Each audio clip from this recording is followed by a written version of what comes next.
Hey everybody, and welcome to day something of Corona quarantine.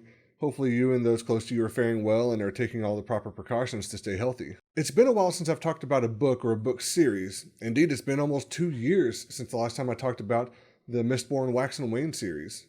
Interestingly, it was just announced a couple of weeks ago that there's a screenplay in production by DMG Entertainment for the Mistborn trilogy. But today I wanted to talk about another series by the same author, Brandon Sanderson. This time I want to talk about the Stormlight Archive.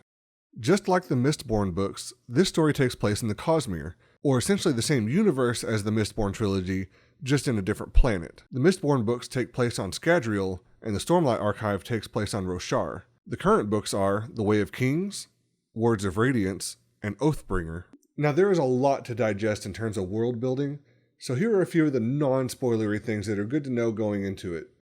Strong human, or rather Rosharan, emotions tend to attract fairy-like spirits called Sprin.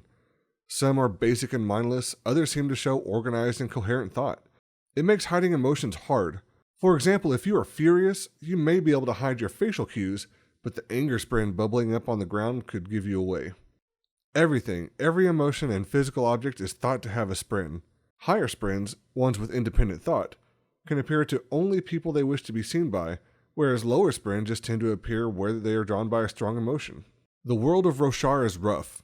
It is constantly ravaged by a large storm called a high storm. The high storm rolls around regularly, but irregularly enough that it takes scholars doing complex equations to be able to predict the next high storm. The storm always comes from the east, coming from a place called the Origin. This storm is strong enough that every building has the east wall built up so that there's no windows and it's stronger than the others to be able to withstand the force of the incoming storm. To get caught out in a high storm without shelter is basically a death sentence. Because of the high storms, the world of Roshar has had to adapt. Most native species have carapaces or shells, and plant life can retreat into their rock buds when a storm or any other threat approaches. The storm rains carry a clay-like substance called crem that is to be scraped off of surfaces, or else it will harden and become semi-permanent. The high storm does something else that is unique in that it provides light and power for the world. Gemstones that are exposed to the storms will glow with stormlight. That fades between storms, but it's used as a source of light because it's more consistent light than candlelight that flickers. Gemstones get cut and cast into clear resin spheres and are exchanged as currency. The gems also can be placed in metal devices called fabrials to produce various effects. Social hierarchy is based on, of all things, eye color.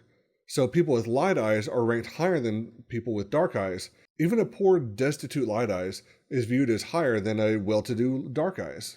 Also, as a social standard, or more accurately as a religious standard, women have what's called a free hand and a safe hand. The right hand is the free hand that's used for whatever tasks you gotta do. The left hand is the safe hand that's to be covered at all times. If it's exposed, it's considered to be indecent. The idea is derived from a sense that feminine arts and duties can be completed with one hand and are more delicate in nature, whereas the masculine arts would require the use of both hands. So a long time ago, there was a group of people called the Heralds, and they're now seen as divine. These Heralds founded a group called the Knights Radiant.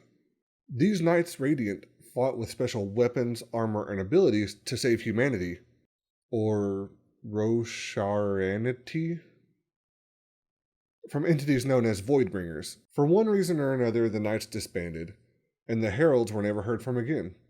Enough time has passed that almost nothing is truly known about the Knights, the Heralds, or their abilities.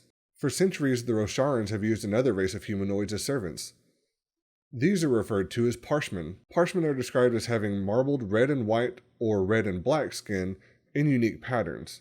Parshmen have served Roshar without complaint, as they seem to have no will of their own. The current king of the nation of Alethkar has gone on an expedition and come across a group that looks like the Parshmen, but have developed a society. He decides to invite them to dinner to form a treaty.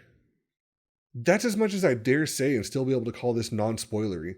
Now, it may seem spoilery, but trust me, this is very, very top-level scratching the surface kind of thing. Just like in the Mistborn trilogy, Sanderson does a great job of creating deep, complicated characters that aren't always even aware of their own needs, desires, or intentions.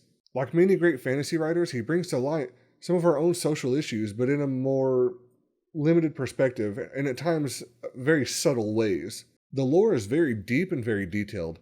You can tell that there was a long story arc in mind before writing even began, because nothing really feels poorly thought out. Honestly, if there's one criticism of this series, it's what is sometimes passed off as wit. Sanderson often uses the word clever in the book to describe what is at best sometimes sarcastic.